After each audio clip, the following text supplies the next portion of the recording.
So hi everyone. In this video I'm going to talk to you about the vascular anatomy of the femoral head and neck. Seems like a topic of anatomy, but why I'm taking this as a part of orthopedics?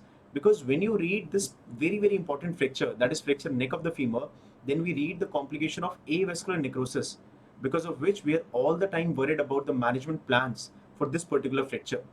So we know that the fracture scaphoid, fracture talus, and the fracture of the neck of the femur, they have a tendency to undergo AVN. But what exactly is the reason?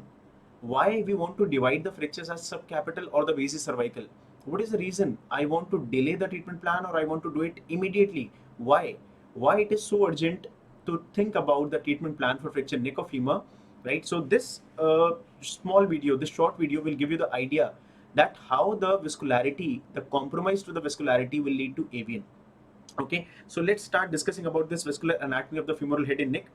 So when you talk about the vascular anatomy, first of all, you should understand that the femoral head and neck, they are getting supply from which artery? The main artery, the femoral artery. And this femoral artery is coming from where? This femoral artery basically comes from the abdominal aorta. This aorta, which when divides into the right and left common iliac arteries, these two, and these common iliac arteries, the right and the left, they further divide into the external iliac and the internal iliac. And this external iliac basically it continues as a femoral artery on both the sides. So right and left femoral arteries. Okay, so now this femoral artery will be giving the supply to the femoral head and the neck areas. So this is the main supply that I was telling, the femoral artery. Now this femoral artery is coming from where? As I said, from the abdominal aorta and then dividing into the common iliacs and then the external iliac, internal iliac, and from external iliac dividing into the femoral artery. We will discuss this, how the femoral artery gives branches to supply the head and neck of the femur. But before that, I would like to tell you in very short that what exactly the hip joint is made up of. So understand, around every joint we have got a capsule, right? Every joint is limited in its motion or in its movement by the particular capsule. So this is your iliac bone, or you can say the pelvic bone, the ilium. This is our acetabulum, under which we have the articulation of the head of the femur. So this is particularly our hip joint. Now, when you talk about the synovial lining, or the you can say the capsule, when you talk about in the interior part, this one is the interior aspect of the hip joint, and this one is the posterior aspect of the hip joint. So when you say the capsule of the hip joint, the capsule of hip joint interiorly, it goes somewhere like this till the intertrochanteric line, like this. This is the capsule area, right? When you see from the posterior side, the capsule is only limited to middle part of the neck. It doesn't go to the IT line, intertrochanteric line. Posteriorly, it is limited only to the middle part of the neck, like this. So capsule on posterior side is shorter as compared to the anterior side, where it is going till the intertrochanteric line, basically, somewhat like this. Okay, that is one important aspect. You should understand where the capsule lies. So anteriorly till intertrochanteric line and posteriorly till the half of the neck. Okay, now see this. I'll show you one another image which is going to tell you. See this external iliac artery now coming down. This is the hip joint, and from here it is a femoral artery which is coming. Now this is femoral artery. This femoral artery will go multiple branches, circumflex arteries, lateral, medial, and like that. But one thing we have to understand, that blood supply to the head of femur is not coming from upside to down. It is not coming from up to down like this. No, it is coming from the femoral artery. So external iliac artery, which then continues as a femoral artery here, this will give the branches back into the head of the femur like this. Therefore, what happens whenever there is a fracture of the neck of the femur like this here? Therefore, whenever there is a fracture of neck of femur like this, the head goes into avascular necrosis. So whenever we say AVN risk is there with fracture neck of femur, it is actually the head which has a tendency to undergo avascular necrosis. And why the head? Because the blood supply is going like this, from down towards up, towards the head of the femur. So fracture neck of femur will be related to what? Fracture neck of femur, it will be related to avascular necrosis of what? Of the head of the femur. It is similar to the AVN of the scaphoid. It is similar to the AVN of the scaphoid when the most common fracture of the scaphoid is at the middle part, the waist, and the area to undergo avascular necrosis, it is the proximal pole, that is the retrograde blood supply. Okay, now what will happen here? How the femoral artery is going to supply the neck and the head? What are the different sources? Let's talk about that also. Okay. So broadly speaking, there are three sources of blood supply to the head of the femur, right? There are three sources of blood supply to the head of the femur, or you can say neck of the femur. One is what you call the capsular vessels. So where is the capsule? I've told you, anteriorly the capsule goes where? Till the intertrochanteric line, and posteriorly it is limited to only half of the neck, half of neck of the femur. It is only limited to this much portion. Okay. Second is intramedullary, these vessels. These intramedullary vessels and the vessel which are basically inside the bone. You have read in your basic anatomy that intramedullary vessel, the epiphyseal, metaphyseal arteries and all.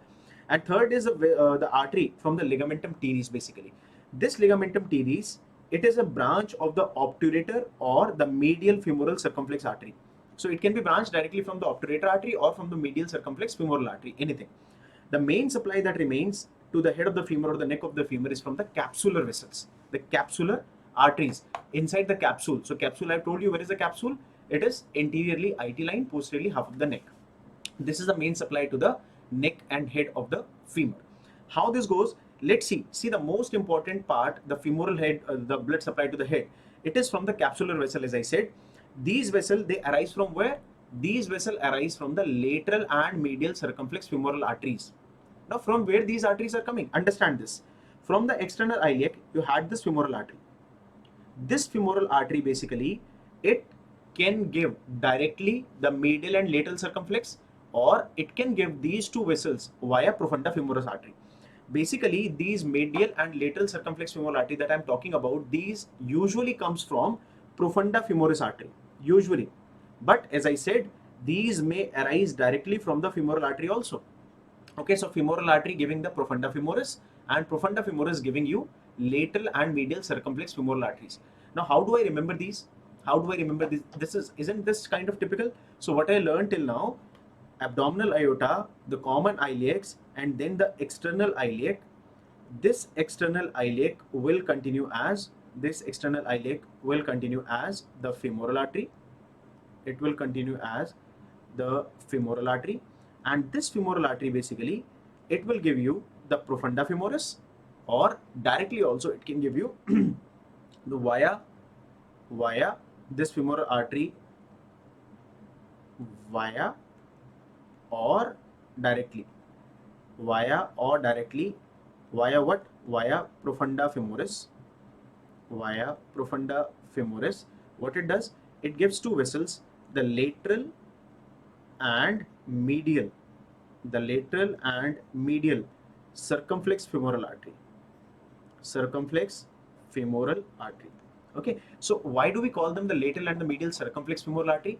Circumflex femoral artery, basically coming from the femoral artery. Circumflex means they are going around the femoral neck like this, both the sides. So they are going in a circumscribe all around around the neck of the femur. So the one which you see from the anterior side, the one that you see, this one is your femoral artery. And now this femoral artery has given you these two, medial and the lateral circumflex femoral artery. The one you see in the front, this one, the one I'm labeling right now, this one, the one I have colored blue, it is a lateral circumflex femoral artery, and which goes behind, one going behind, this one, dotted, this one, which I'm marking in the posterior view. So this one is the anterior view, and this one is your posterior view. So this one which goes posteriorly here, this is medial circumflex femoral artery. Okay, so from where they come, I hope this is very, very clear now. Femoral artery to the profunda femoris, or directly giving the medial and the lateral circumflex femoral arteries. Lateral one is anterior side one, medial circumflex femoral artery is the back side one. Okay, going all around the neck of the femur. Now these two vessels, the lateral and the medial circumflex femoral artery, what they do, lateral one goes from anterior side, the medial one goes from posterior side, and then they join each other, they make anastomosis, right? They will make anastomosis. Now, see this. These will make anastomosis, which I have tried to show. Medial part and the lateral part, they will join each other here and they make anastomosis. Okay, so this medial and lateral circumflex femoral arteries. Now what happens? These you can see here from the lateral circumflex femoral artery, you can see this. The vessels are getting into the neck of the femur. They are getting inside the bone. They are getting inside the bone here. These, and similar thing will happen from the medial side also. Similar thing will happen from the medial side also. So these are what you call the retinacular vessels. These are what you call what? Retinacular vessels. See, from this area, we have tried to show you one section, cross section from here. These are the small vessels that you see. These are what you call retinacular vessels. So what is a retinacular vessel? Retinacular vessel is the anastomosis from the branches which are coming from where? Coming from the lateral and the medial circumflex femoral artery in the neck of the femur. Okay, so now you see these anastomosis, they are going and they are making these anastomosis, they are merging all here at the base of the neck, basically the just below the head, not the base of the neck, just below the head. And these are what you call subsynovial intracapsular the arterial ring. Subsynovial means below the synovium. Intracapsular, obviously they are inside the capsule. I've told you capsule is still here, and these are arterial ring. Okay, so medial circumflex, lateral circumflex, anastomosis, these are what we call the retinacular branches, and then they are making the subsynovial intracapsular arterial ring. Okay, the medial and the lateral circumflex, as I said, they form an extracapsular anastomosis outside, which I told you, and then a circular anastomosis at the base of the femoral neck. Okay, these basically, from here, the ascending cervical capsular these vessels, they arise from this. What is the meaning of these? They basically, these vessels, these are ascending vessels, these are going up. So these are known as what? Ascending cervical capsular vessel. What is the, why the name has been like this? Ascending, because they are going up. Cervical, basically they are at the neck, and these are inside the capsule, so capsular vessels. So these vessels which are going up, these are ascending cervical arteries which are making anastomosis just below the head, which are known as the subsynovial vessels. Okay, so they will penetrate the anterior side of the capsule at the base of the neck, as I said here.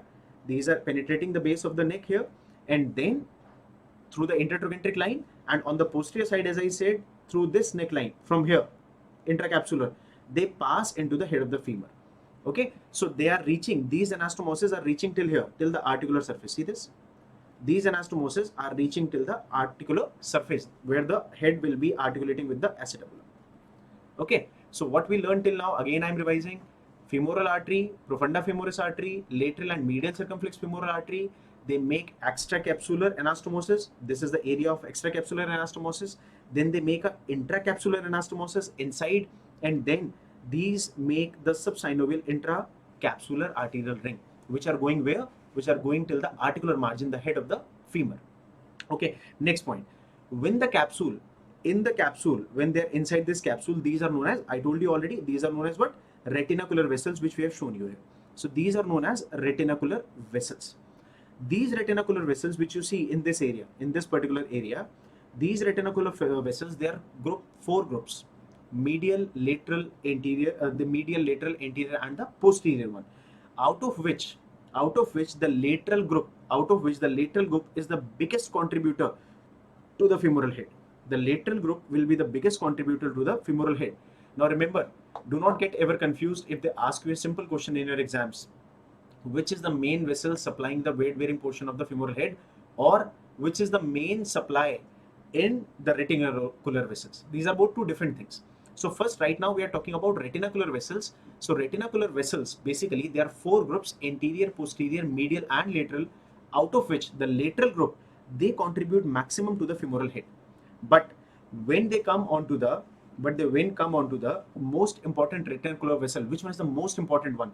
The most important one is the medial femoral circumflex artery, the one which is coming from the deep branch of the medial femoral circumflex artery.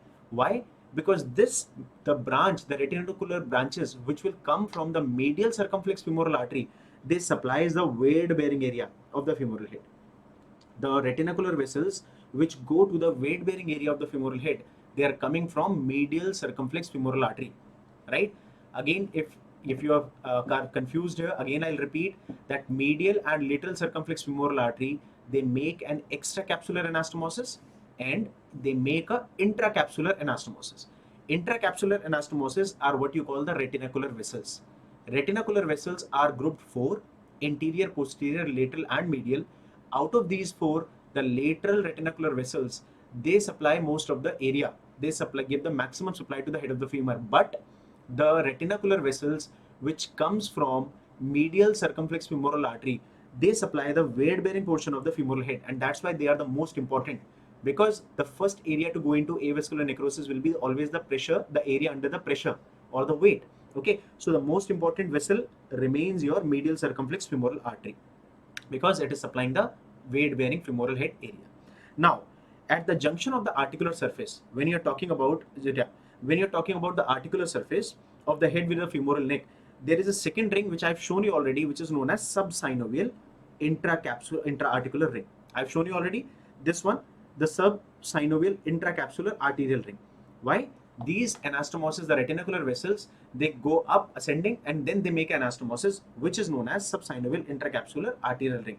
What is the relevance? The terminal branches of the deep branch of the medial circumflex femoral artery, it goes deep as much as up to 2 to 4 mm proximal to the this articular surface to supply the posterior superior aspect. As we discussed, the medial circumflex femoral artery remains the main vessel which supplies the weight bearing area. By this time, we have understood broadly what is the vascular anatomy of the femoral neck and the head, and therefore now we have understood that why the avascular necrosis of femoral head, it is more common, why the avascular necrosis of femoral head is more common when the fracture occurs more in the subcapital region.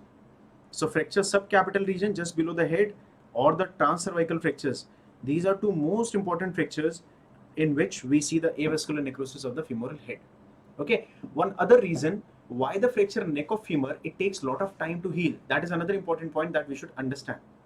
See, the portion of the femoral neck which is within the hip joint capsule, which I just told you, it has got no cambium layer. And you know that the cambium layer, it has got two layers. One is the outer layer, the fibrous layer, and inner is what you call the periosteum's cambium layer. So this cambium layer is the inner layer of the periosteum.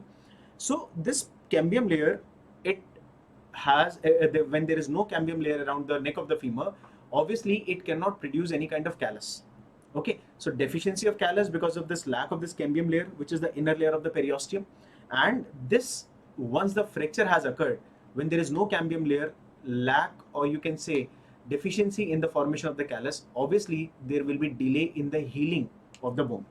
Fracture union depends only on the internal supply, the endosteal healing we say. Periosteal healing is not there, only the endosteal healing can happen. And this is one of the main reason why fracture neck of femur, it takes a lot of time. And other than AVN, the complication which remains always associated with fracture neck of femur, it is non-union, right? So broadly, this is what I wanted to tell you, why the fractures neck of femur, they undergo non-union, lack of the cambium layer, one of the inner layer of the periosteum, only dependent on the endosteal supply for the healing purpose. So it shows non-union. And why AVN? Because when the vessels, most importantly the medial circumflex femoral artery, in the retinacular vessels, majority supply is given by the lateral circumflex femoral artery.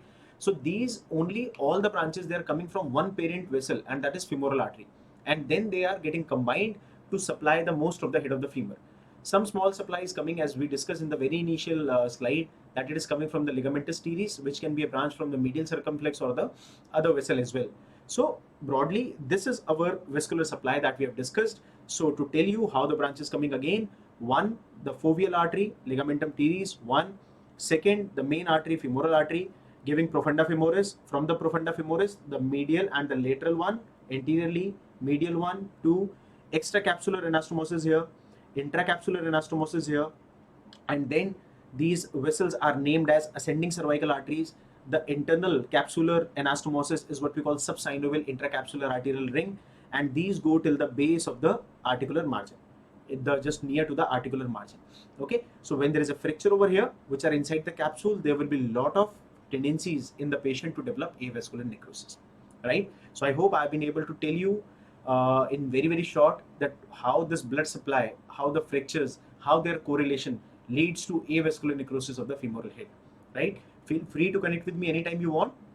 So I think that this video will be useful for you, and now you will never forget why non-union or why AVN is more common with the fractures neck of the femur. Thank you so much.